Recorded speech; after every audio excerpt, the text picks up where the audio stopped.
It's the Off-Grid Prep Family Podcast.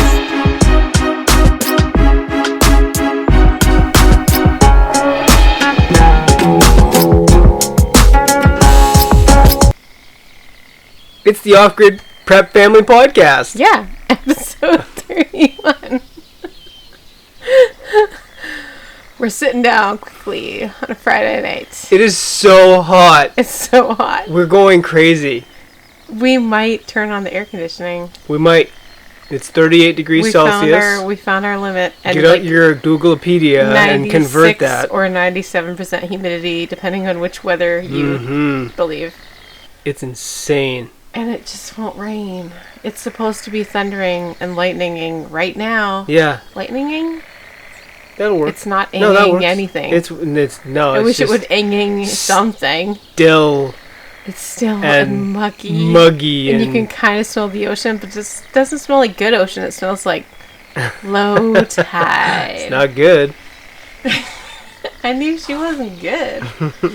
Okay. Today, we have two topics. Okay. Does gardening really save money? Yes. And how do I buy a beef or a side of beef or a quarter of a beef? Got it. Two big questions. Let's go through gardening first. Okay. I'm going to say that every day that you don't start your gardening, it probably costs you more in the grocery store. It does, because we talked about this yesterday, how cultivating a garden is like a multi-year process, because you're choking out. It's not even like the weeds. It's like the energy that makes the weeds, because the weeds come up. The infrastructure, it costs a lot. And to do it properly right away costs more than you'd think. Enormous amounts. Even just bringing in soil or bringing in manure. But we don't buy fruits and vegetables from the garden unless it's from Flash Food, and even that is not a whole lot. The grocery store, you mean? What did I say? The garden. It's okay. Oh. No, I'm here for you. It's been a week, listeners. We don't buy produce from the grocery store. No, it's insane. It's crap. It's awful. It doesn't have anything good for you anyways, but also I spend, if I add up all my seed orders and all my little like seed gardeny type things, it costs me less than $200 a year. Yep. And that's our family's fruit and veggies. Other than what I get on Flash Food, which is not very often and not very much, like maybe once a month. Yeah. So yes, it saves you money. Absolutely. We could just say yes. By yes, a factor of zero, save you money. Possibly 2 zeros. But after year 2 or year 3, it saves you more and more money. It's just like canning. When you don't have to buy the pressure canner and you don't have to buy the jars, it starts saving you more money. It does. It depends on how much time you're willing to commit to it and how much food you really need. But if there's only like 1 or 2 of you, you could easily grow like more percentage wise than what we do. Yeah. Harvesting and preserving is kind of the most intense, those moments when you realize either you have enough food or you don't. But there's always ways to pivot around that. I would warn you against watching Instagram gardeners and judging your garden from a content gardener. I feel like I need to cycle back to... I have 15 seconds. Oh, okay. So, dead air? Okay. There's a difference between people who grow content and people who grow food. Yeah. Big difference. And your garden, if you're growing food for your family, is not going to look like an Instagram gardener who's growing content. It's going to look awful for the first couple of years. It usually looks awful. But we need to talk about our first sponsor of the day, which today is the Ultimate Homesteading Planner by the Off-Grid Prep Family, because that's the first tab that came up for me. It is. It's great. $15.99. There are about 8 different cover options now on Amazon. If you go to the Ultimate Homesteading Planner by the Off-Grid Prep Family and you click on the author, you'll see all your options. I would suggest picking the cover that you don't think is ugly. Because if you think the cover is ugly, you're not going to leave it on your counter. That's right. And you're not going to use it constantly. We put in a lot of work to these to make them look pretty. Yeah, but if you have something you would like to put on your cover, like a picture of your kids or a picture of your farm, just email it to me and I will upload that and you can have your own custom homesteading planner. Nice. $15.99. All right. So content gardening is different than food gardening. It is. There is probably never a time during the summer season where your garden is going to look absolutely Instagram perfect if you are growing food, because you are constantly harvesting, ripping out, replacing. There's always an area that's ugly. There's always an area that's about to go out. There's always an area that's under, like, germination. It's not the same, and it's not going to look the same. And I don't want you to get disappointed if your garden that's growing food for a family of 8 doesn't look the same as an Instagrammer's garden. It's not going to. It's not realistic. They're growing content and followers. They're not growing food. Let me think. Can we talk about methyl cyclopropylene? What now? That's the thing that they put on your food in the grocery store so that you can buy apples in June. Yeah, but they're still bad. They're also still disappointing. So that doesn't work. Has anybody told them that it doesn't work? Well, it kind of works. People buy it, don't they? No, but the apples are covered in wax. That's why they keep. It's not just wax, Is that the scientific name for methyl cyclopropylene? It's not just wax. They treat them with methyl cyclopropylene. I'm just processing a lot. This is the first time you've told me this. Well, you know this about grapes from unorganic. Oh, yeah, okay, fine. It's the same thing. They box them up, they stack them in pallets, and they keep them in cold storage for 9 to 12 months. And then they bring them out. That's a long time. It's a long time. That's what happens with everything. They pick everything unripe. That's why your tomato, they don't even pick it when there's that slight blush. Like if you have pest problems in your garden, you can pick your tomato when it's just like ever so slightly starting to blush. The pests don't eat it till it's pretty much ripe. But you can pick it. They pick it before that. That's insane. And then they give it chemicals to keep it from going bad. And then they give it chemicals to make it ripen. And that's why they taste like disappointment and sadness. Yeah, definitely. And that's why vegetables give a lot of people tummy aches. I thought it was common knowledge. Apparently it's not. But methyl cyclopropylene. That is definitely not common knowledge. If you're not a crunchy mom. Okay. Also, like, they keep things under carbon dioxide, right? That's why a lot of grape growers die every year. It slows the production of ethylene, right? Okay.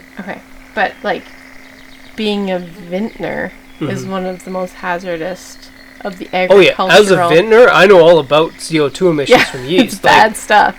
It smells like ozone and poison at the same time. You back up. But that's what they douse. Okay, we have a very small vineyard. If it gets picked, it gets turned into juice within an hour or two. Immediately, yeah. But if you have a very large vineyard and you're not adverse to using horrific chemicals on things, which we recently learned, most vineyards, yeah, they splash on those chemicals like it's seasoning. Like they want to get as much of it in as possible. Yeah. So, anyways...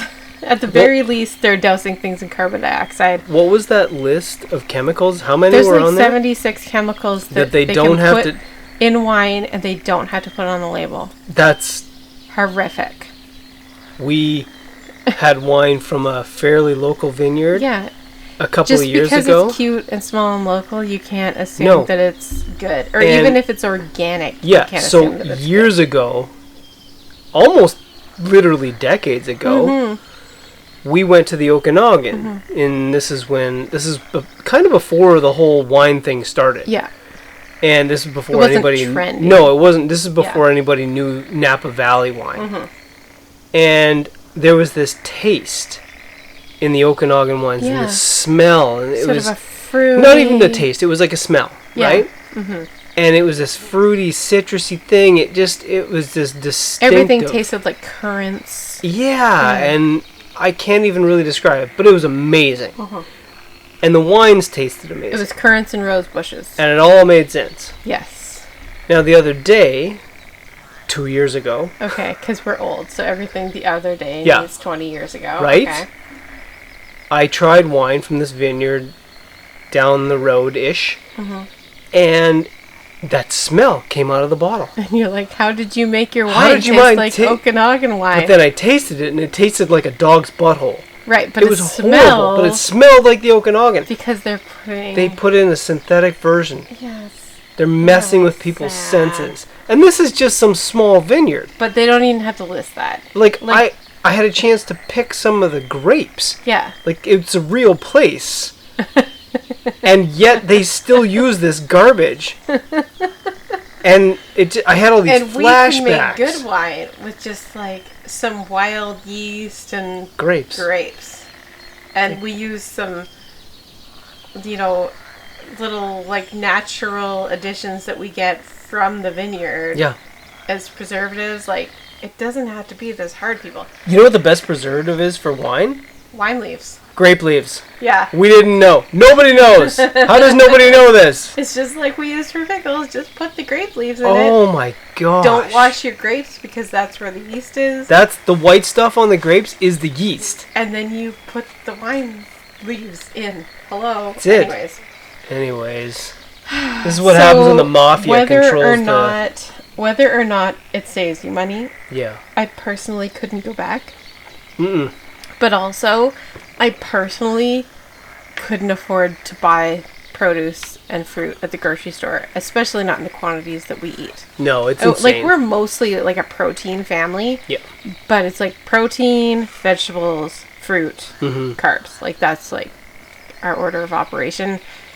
We could never do that at the grocery store now, and every single week it's getting worse. So yes, it does save you money.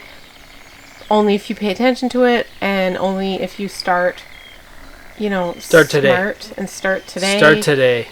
It's cheaper if you buy seeds, but even plants aren't that expensive. Like, just do the thing. No, we had a bunch of replacement plants from the hardware store again this year. Fine. We're not princesses.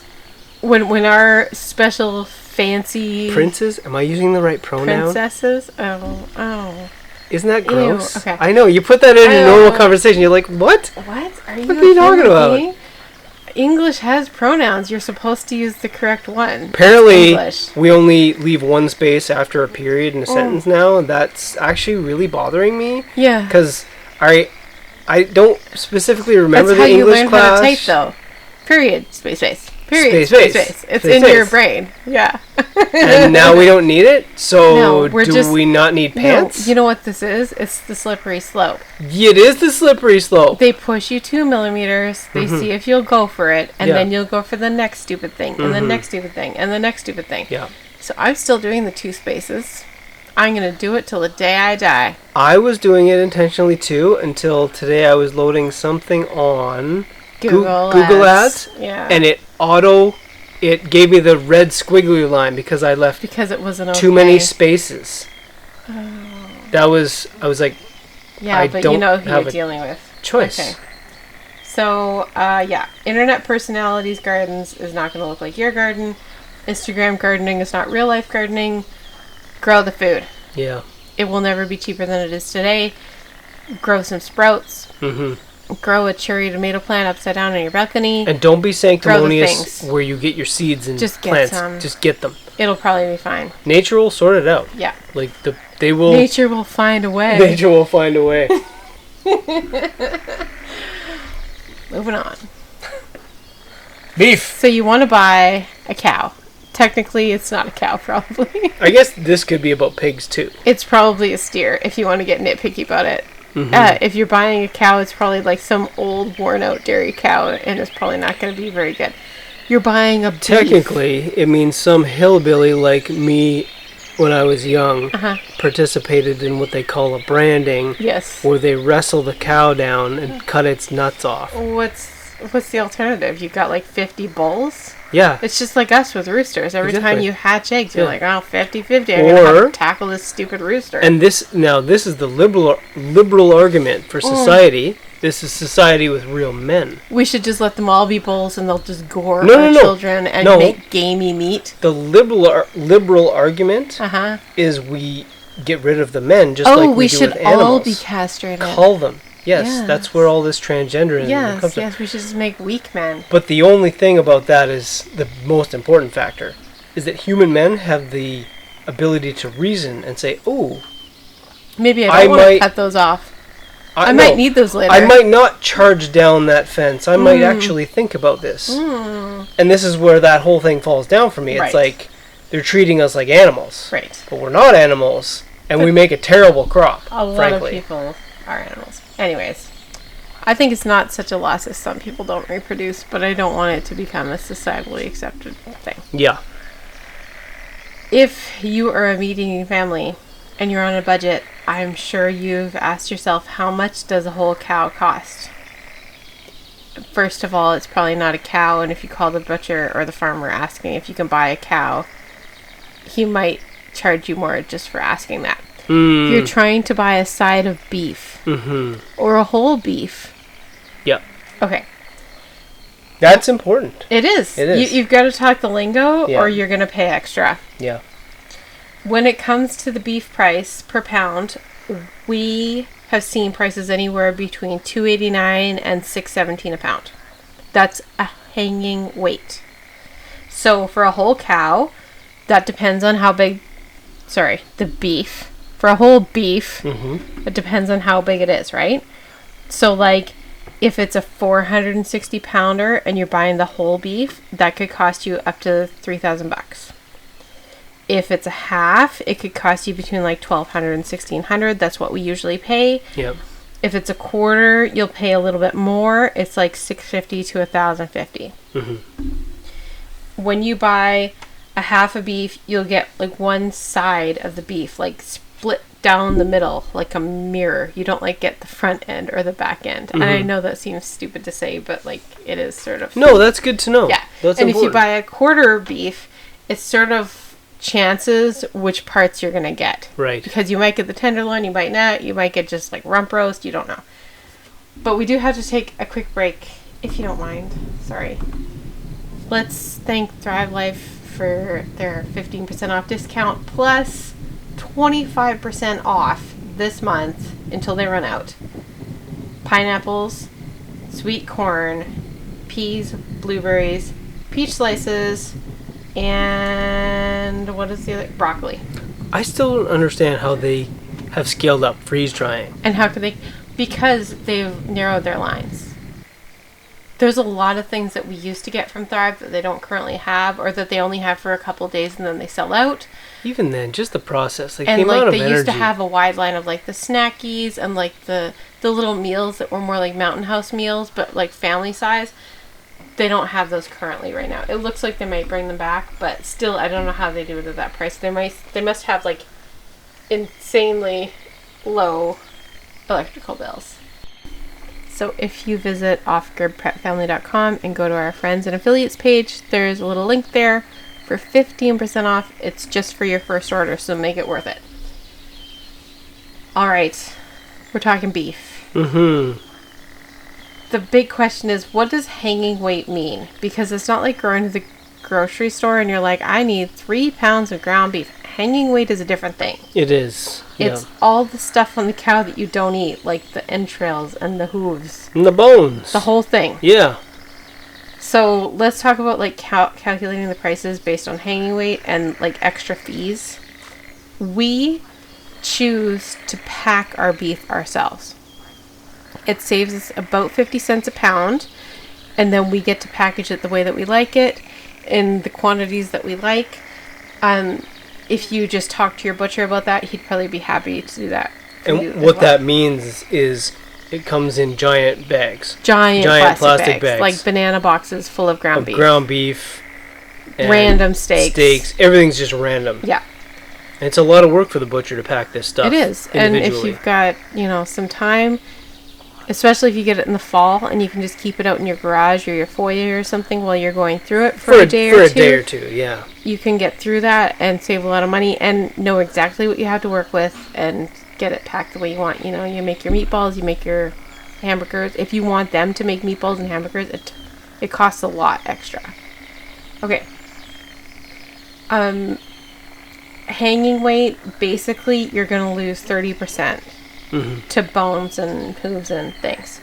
So, if you're spending, like we did last time, $2.89 per pound hanging weight, you'll probably spend an extra $50 per pound on a processing fee.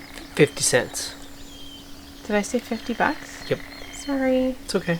Okay, so that's $3.39 per pound. Mm-hmm. So if your whole beef is 460 pounds, Mm-hmm. it's going to cost you $11.59. Sorry, it's a side of beef. Yes. Okay.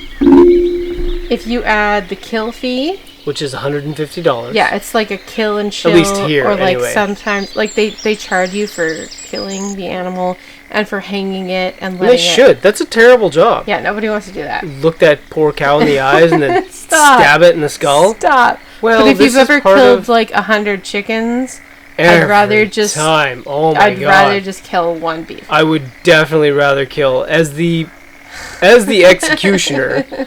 I mean, mommy does the gutting, daddy does the killing. The kids do the plucking and the everything else.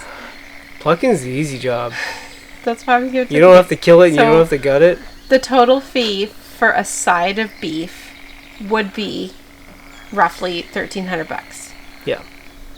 If you take out the loss amount of about 30%, you're going to end up with 322 pounds of meat, like usable meat. You should always ask for the soup bones, by the way. Yeah. But they're not going to charge you for them. Yeah. So that's going to work out to just over $4 a pound for meat. If you're just used to paying, $2.99 a pound for regular ground beef. Yeah, but that doesn't exist anymore anywhere. Also, that doesn't exist anymore, but also finished cuts, like you're getting filet mignons and like beautiful roasts. You're getting that whole half a cow. Yeah, and also you need to compare this with organic grass-fed beef. Which most small beef ranchers, They are. They know it, but they don't think about it. They don't market it like because it's an efficient way of growing beef. Yeah. My grandfather was a beef rancher. Yeah. He was a crappy beef rancher. One of my grandpa's was too, until he had to pay for an expensive wedding. Yeah. And then but they don't think of it that way, and so chances are your beef is out on grass because that's the cheapest thing for them to do. And it's the best thing for the beef. And if you're going to buy it in the fall, if you look outside and your grass is dead, they might get finished on grain or on hay. Yep. And that's not the worst thing in the world. There's places here that finish them on potatoes. It's totally fine. If there's no grass growing outside, I wouldn't expect grass-fed beef if you're looking for local beef. Like, just use your brain for a minute. Hay and grain It's fine. are grass. Yeah. Just FYI. So, if you're gonna pay an average of $45 per pound for like filet mignon, you're saving like $19 a pound minimum from grocery store, even if you don't include the fact that it's local and it's grass-fed. But if you break it down and you're like buying like piece by piece from a local rancher, you're probably gonna pay more than the grocery store. Also, buying a quarter of a beef is not going to get you the best deal. A quarter of a cow is kind of more expensive than buying from the grocery store or from buying, like, in bulk. Yeah. Just buy a half, buy a whole, or just buy it by the piece. If you can't afford a half a cow or you don't think you're going to eat that much meat in 1 year, I mean, number one, I'm not really sure what your life looks like. You should just eat more meat. But number two, just split it with a family and coordinate it yourself, right? Sell the ground and keep the good stuff or something. Where you live obviously determines how much your beef will cost. So if you live around a lot of beef, it's going to be cheaper. Also, it depends on who you buy it from. Like within 25 miles of us, there are many different options for local beef if you just ask around, and the prices vary quite a bit. Yep. Okay, another point. You can't guarantee like your fat percentage on your ground beef if you're buying in bulk. No, it depends on the season and the cow and so many factors. It depends on what you're asking for. I ask for a lot of cuts that people would normally get as like kind of subpar steaks or like not so great roasts. I ask for those as ground. And so a lot of our ground beef ends up like really lean. But it depends on what you're asking for, and it depends on the cow. And if you have too much fat in your ground beef, Yeah. we cook it and we cook it down really well. We And try then we and get skim off the fat. Yeah. And then we use that as tallow. Yeah. And then we use it in some Everything. recipes, lighting fires. Yeah, it's handy for all sorts of It's stuff. great. Yeah. So the fat is not a bad thing. It's it can not be a used bad in thing. different ways. And we try to, when we get the beef in the fall, once our wood stove's going, we try to cook a lot of that ground beef like right away, because it's super handy to have in the freezer in like 2-pound bags. And we cook it in a little bit of water. The tallow goes to the top. Doesn't cost us anything to cook. Super easy. Mm-hmm. Okay. Do you want to know what I ask for? This is the question. What do you ask for when the butcher says, okay, how do you want it? And they're really not helpful. No, And they're not at all. super busy. Yeah. And they say, what do you want? But you've worked on this. This is important. And I've worked with multiple butchers in multiple situations, and this is how I get what I want. So these are the things that I ask for. If you have a pencil, grab your pencil. Okay. Chuck all ground. This is what I say. It's not worth it to me. Chuck all ground. Ribs. I say short ribs and ribeye steaks, 1 inch thick. For the short loin, Mm-hmm. I say filet mignon steaks and New York strips, 1 inch thick. For the sirloin, I want that in steaks, 1 inch thick. The round, I want a rump roast, London broil steaks, 1 inch thick. The bottom round ground, and eye of round steaks, 1 inch thick. I want the brisket as a roast. I want the skirt steak, the flank steak, and I want everything else put into ground beef, and I want them to send me the soup bones. And that's the list that I send to the butcher, and that's how I get what I want.